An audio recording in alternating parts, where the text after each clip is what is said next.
Hello friends, welcome to easy physics. My name is Shubham और हम पढ़ रहे हैं क्लासिकल मैकेनिक्स। तो चलिए स्टार्ट करते हैं आज का लेक्चर।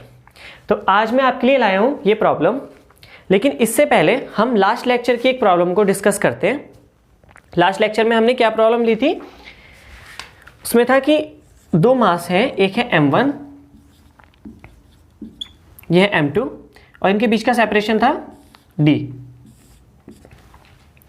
अब हुआ क्या, ये दोनों ग्रेविटेशनल पुल की वजह से पास में आते हैं और एक टाइम ऐसा आता है कि इनका सेपरेशन d/2 हो जाता है। तो जिस टाइम सेपरेशन d/2 हो जाता है उस टाइम जो m1 मास है इसकी वेलोसिटी कितनी होगी ये बताना था। तो हमने क्या अप्रोच लगाई थी? हमने इसमें एक्सेलरेशन निकाला था और एक्सेलरेशन की अप्रोच से हमने वेलोसिटी तक पहुंचे थे। ठीक है, तो आज मैं आपको इसका एक अल्टरनेट मेथड बताऊंगा, वो आपको काफ़ी इजी पड़ेगा। लेकिन देखिए, हमने एक्सेलरेशन का मेथड क्यों डिस्कस किया था? क्योंकि बेसिकली हम अभी इसी मेथड को सीख रहे हैं पिछले सारे लेक्चर्स में। ठीक है, इसलिए हमने उससे सॉल्व किया। अब देखते हैं जो अल्टरनेटिव मेथड है उससे ये कैसे होगा। आप इसमें टोटल एनर्जी इनिशियल लगाएंगे, टोटल एनर्जी फाइनल, तो क्या होगा? इनिशियल टोटल एनर्जी कितनी है? Kinetic energy initial plus potential energy final is equal to kinetic energy final plus potential energy final. Sorry, ये इनिशियल आएगा। अच्छा, काइनेटिक एनर्जी इनिशियल कितना होगा? ये दोनों में से कोई मास मूव नहीं कर रहा, 0 प्लस पोटेंशियल एनर्जी इनिशियल कितनी होगी? ये होगी minus g(m1 m2) upon separation कितना है d। ठीक है। अच्छा, kinetic energy final first mass की half m1 v1 square, suppose करते हैं दूसरा मास इधर मूव कर रहा है v2 वेलोसिटी से, क्या होगा? Plus half m2 v2 square. अच्छा, फिर पोटेंशियल एनर्जी कितनी होगी? अच्छा, अब सेपरेशन कितना हो चुका है? d/2, तो पोटेंशियल एनर्जी होगी minus g(m1 m2) upon d/2। ठीक है, कोई प्रॉब्लम? चलो आगे देखते हैं। इसे हम इधर ले आते हैं d/2 को, तो क्या हो जाएगा?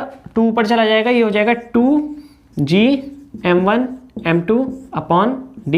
ठीक है, उधर माइनस में इधर प्लस हो गया और minus g(m1 m2) upon d is equal to, इसमें से क्या कॉमन ले सकते हैं? जो कॉमन ले सकते हैं लेते हैं, half m1 v1 square plus m2 v2 square. अच्छा, यहाँ पर m1 के ऊपर नीचे मल्टीप्लाई कर देते हैं ताकि हम मोमेंटम बना सकें, m1 की इधर और m2 की उधर। तो अब यहाँ पर क्या बना? इसे हम माइनस करेंगे, क्या बन जाएगा? g(m1 m2) upon d। ठीक है, यही बना? हाँ ठीक है, इधर देखते हैं। अच्छा, ये 2 है, इधर ले आते हैं तो क्या आ जाएगा? ये 2 इधर आ गया ये वाला, और इधर p1 square upon m1 plus p2 square upon m2। ठीक है, और मोमेंटम कंजर्वेशन लगाएंगे तो क्या आ जाएगा आपके पास? आपके पास आ जाएगा p1 is equal to p2। ठीक है, ये आ जाएगा। तो आपको हमें v1 चाहिए वेलोसिटी, तो p1 के टर्म में चेंज कर लेते हैं। तो p2 की जगह क्या लिख सकते हैं यहाँ? p1। ठीक है, इसे ऐड करेंगे तो कॉमन होके बाहर निकल आएगा। ठीक है, चलो मैं यही कर देता हूँ। इसे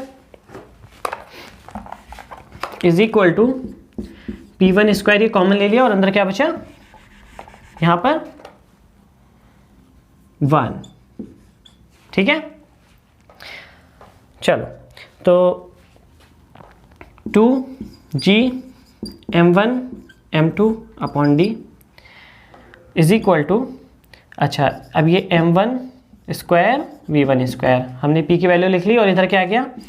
m1 plus m2, sorry m1 into m2 और m1 प्लस m2। ठीक है, तो यहाँ से m1 से एक m1 हमारा हट जाएगा और जो दूसरा m1 बचा वो इस यहाँ से हट जाएगा। अच्छा, 2 इधर आएगा, m2 स्क्वायर हो जाएगा, तो 2g(m2 square upon m1 plus m2 d is equal to क्या आया? v1 स्क्वायर, और स्क्वायर हटाएंगे तो अंडर रूट आ जाएगा। तो ये आपकी आ गई वेलोसिटी। ठीक है, देखो एनर्जी कंजर्वेशन की अगर अप्रोच यूज़ करेंगे तो हमारा कई बार सॉल्यूशन बहुत इजी हो जाता है। ठीक है, इसलिए इसको जरूर ट्राई करें एग्जाम में सबसे पहले ऐसे क्वेश्चंस में। तो चलिए नेक्स्ट क्वेश्चन हमारा जो है आज का उसको देखते हैं।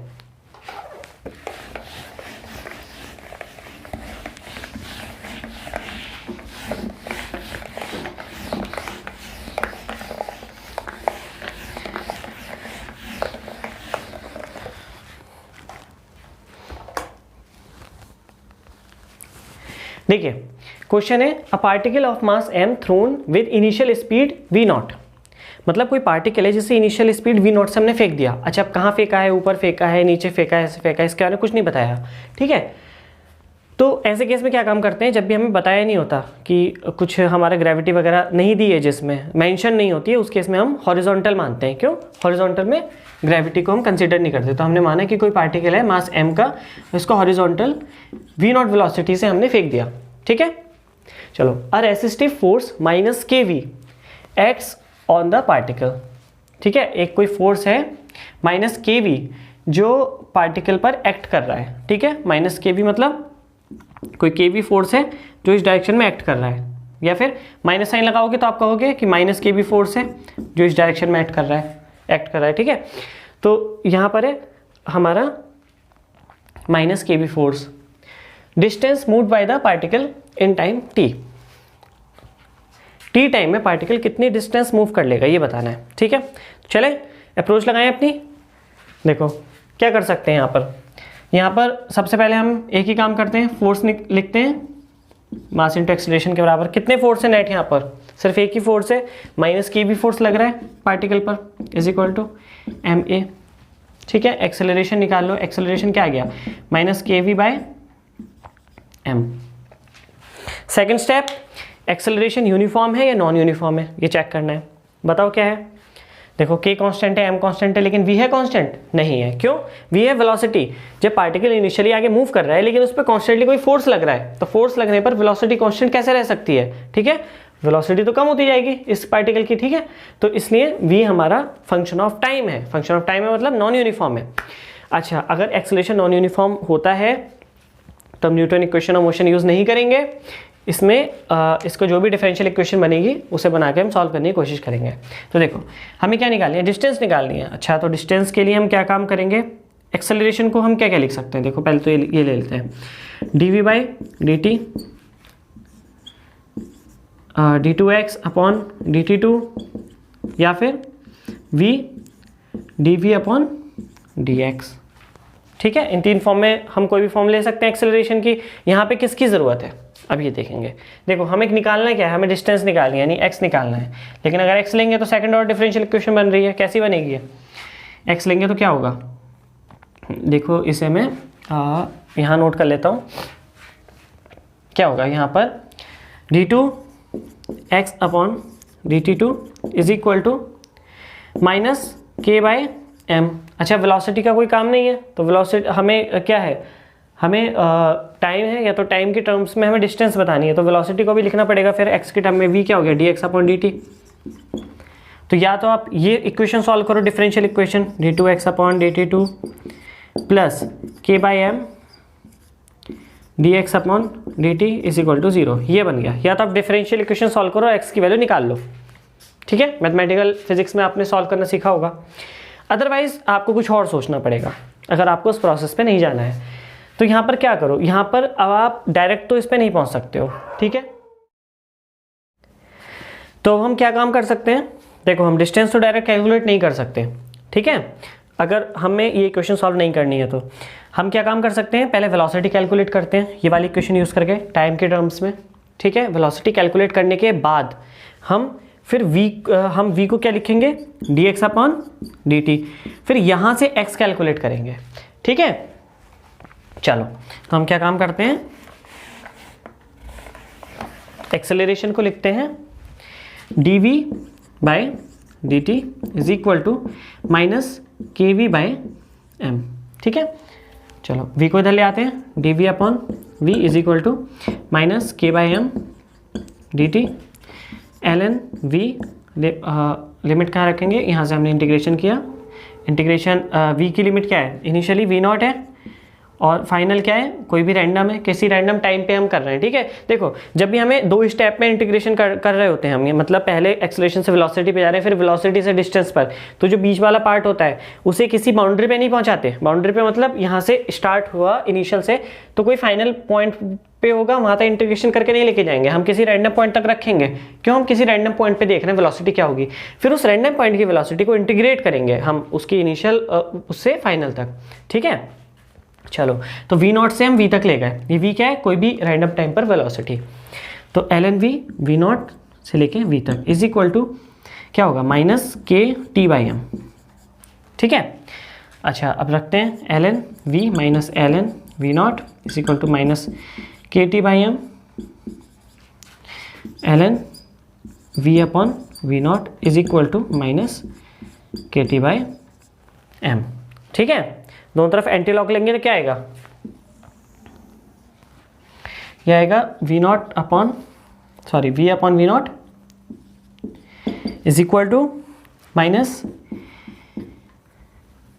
ये exponential minus k t by m, ठीक है। और तो v आ गया v naught exponential minus k t by m. अच्छा देखो हमारे पास v आ गया है, अब हमें कहाँ पहुँचना है, हमें पहुँचना है डिस्टेंस पर, डिस्टेंस कैलकुलेट करनी है हमें। तो क्या काम करेंगे, dx upon dt is equal to v naught e to the power minus k t by m, ठीक है। कर देते हैं, तो dx is equal to v naught e to the power minus k t by m d t. Integration कर देते हैं, integration कहाँ से कहाँ तक करें, अब 0 से कोई डिस्टेंस हम s तक मान लेते हैं, s तक चल रहा है 0 से, इनिशियली देखो 0 है, पोजीशन 0 है ना इनिशियली, 0 से s तक, और ये क्या टाइम 0 to t, ठीक है। यहाँ भी हमारा 0 to t रहेगा, ठीक है, t यहाँ पर, ठीक है, कोई भी रैंडम टाइम है हमारा। अच्छा इन टाइम t, अच्छा देखो जैसे अगर क्वेश्चन में यहाँ मेंशन कर रखा है टाइम t, तो मतलब फिर हमारे यहाँ पे फिक्स हो गया कि टाइम t हमारा फिक्स है, ये कोई रैंडम टाइम नहीं है, तो हम फिर ये वेरिएबल नहीं ले सकते। मान लो यहाँ पर अगर क्या होगा, जैसे t नॉट है जैसे कुछ, तो t नॉट हमारा एक पर्टिकुलर टाइम हो गया कि इस टाइम तक पहुँचना है, तो हम t वेरिएबल ले सकते हैं, ठीक है, इस चीज़ का याद रखना। तो चलिए अब हम इसे t नॉट ले लेते हैं यहाँ पर क्वेश्चन में। तो हाँ अब यहाँ पे इंटीग्रेशन करेंगे, यह क्या आ जाएगा, s is equal to v naught into, अच्छा इंटीग्रेशन करेंगे क्या आएगा, minus m by k e to the power minus k t by m, अच्छा और 0 to t, ठीक है। s is equal to v naught minus k v naught m by k और e to the power minus k t by m minus e to the power 0, ठीक है। ये हो जाएगा 1, माइनस से अंदर मल्टीप्लाई करेंगे क्या आ जाएगी डिस्टेंस हमारी, minus v naught m by k और माइनस हट जाएगा 1 minus e to the power minus k t by m, ठीक है। डिस्टेंस आ गई।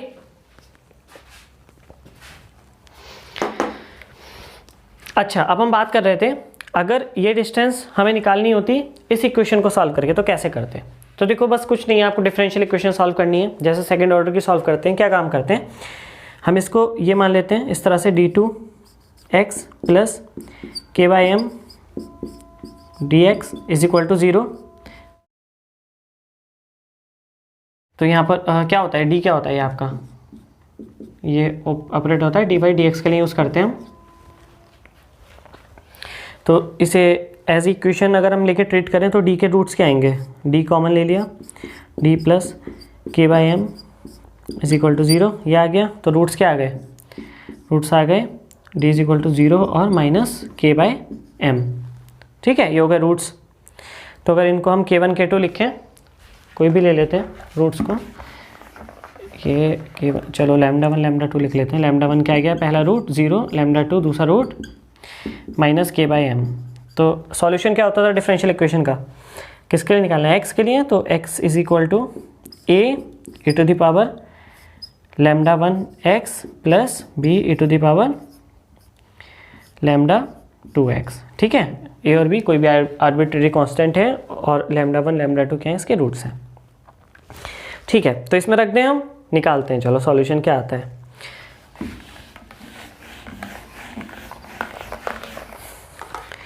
यहाँ पर x इज इक्वल टू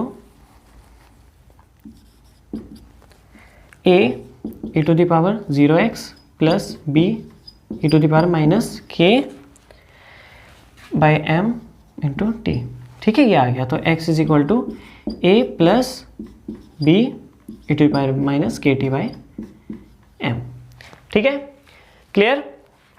अच्छा, अब हमें फाइंड करने a and b, constant find करने। तो इसमें आपको देखना पड़ेगा बाउंड्री कंडीशन कितनी जानते हैं आप, क्या क्या अप्लाई कर सकते हैं यहाँ पे। तो देखो, एक कंडीशन क्या है, अगर t टाइम को मैं 0 कर दूँ तो क्या ये डिस्टेंस है, तो t बराबर 0 पर डिस्टेंस कितनी होगी, 0। इनिशियली तो कुछ चला ही नहीं है, ठीक है। तो t बराबर 0 पर मैं क्या ले सकता हूँ, x बराबर 0। तो यहाँ पर at t is equal to 0 x is equal to 0, तो रख दो x इज इक्वल टू 0, रख दिया a plus b e to the power minus, यहाँ पर क्या आ जाएगा, 0 आ जाएगा, t को 0 रखेंगे 0। तो a प्लस बी क्या है यहाँ से 0, तो b is equal to minus a, ठीक है। तो अभी ये रखते हैं वैल्यू। अब हमने दो कांस्टेंट को एक कांस्टेंट में चेंज कर लिया, क्या गया यहाँ से a माइनस ए, बी को माइनस ए लिखा, e to the power minus k t by m. तो हमने a कॉमन लिया, 1 minus e to the power minus k t by m, ठीक है, ये हमने लिख लिया, x की वैल्यू आ गई। अच्छा, अब हमारे पास a बचा है, अब आपको a ढूंढना है, कैसे ढूंढेंगे आप, एक बाउंड्री कंडीशन तो लगा चुके हैं इनिशियल टाइम वाली। अच्छा, फाइनल टाइम जैसा कुछ है नहीं, क्या फाइनल टाइम पे कुछ करेंगे। अच्छा, यहाँ पर एक चीज़ है कि 0 टू t लिमिट रखी है, और अगर हमने यहाँ t नॉट लिखा है तो यहाँ पे t नॉट लिमिट ले लेंगे और यहाँ पे बस आंसर में t नॉट यहाँ पे आ जाएगा, ठीक है। अच्छा, तो कोई फाइनल टाइम है नहीं कि t नॉट पर हमें कोई इन्फॉर्मेशन नहीं है, नहीं ले सकते, तो इसमें और क्या लगा सकते हैं, हमारे पास क्या इन्फॉर्मेशन है, और वेलोसिटी की इन्फॉर्मेशन है, इनिशियल वेलोसिटी v नॉट है, t इज इक्वल टू 0 पर इनिशियल वेलोसिटी v नॉट है। तो यहाँ से वेलोसिटी बनाने की कोशिश कीजिए, कैसे बनेगी,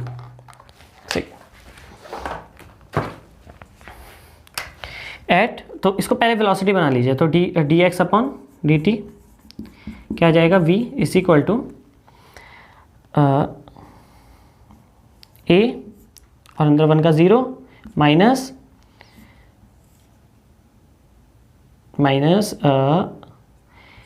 के बाई एम, ठीक है, e to the power minus k t by m, ठीक है। ये डिफ्रेंसिएशन कर दिया बस टाइम के रेस्पेक्ट में। तो v की वैल्यू क्या आ गई, minus minus plus a into k by m e to the power minus k t by m, ये आ गई वेलोसिटी। तो at t is equal to 0 velocity क्या होगी, v नॉट, t बराबर 0 पर v नॉट के बराबर है, रख देते हैं, v naught is equal to a k by m, और ये क्या हो गया, e टू द पावर 0। तो v नॉट की क्या वैल्यू आ गई,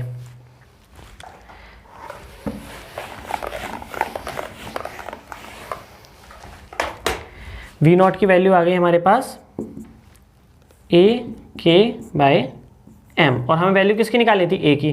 तो a इज इक्वल टू क्या आ गया, v naught m upon k, ठीक है।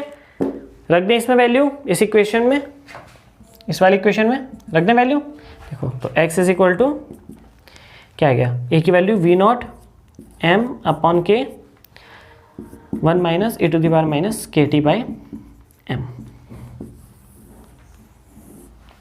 ठीक है, ठीक है। तो ये हमारे पास क्या आ गया, डिस्प्लेसमेंट आ गया एट टाइम t, ठीक है। बट हमें किस पे निकालना है, टाइम t नॉट पर। तो हम क्या काम करेंगे, at t is equal to t naught, बस इसमें t की जगह क्या आ जाएगा, t naught 1 minus e to the power minus k t naught by m, ठीक है। तो देखिए, हमने यहाँ पर दोनों मेथड से कैलकुलेट किया। आपको जो मेथड लगे कि आप फास्ट कैलकुलेट कर सकते हैं या जो आपको इजी पड़ता है, आप उसको यूज़ कीजिए फ्रिक्वेंटली, ठीक है।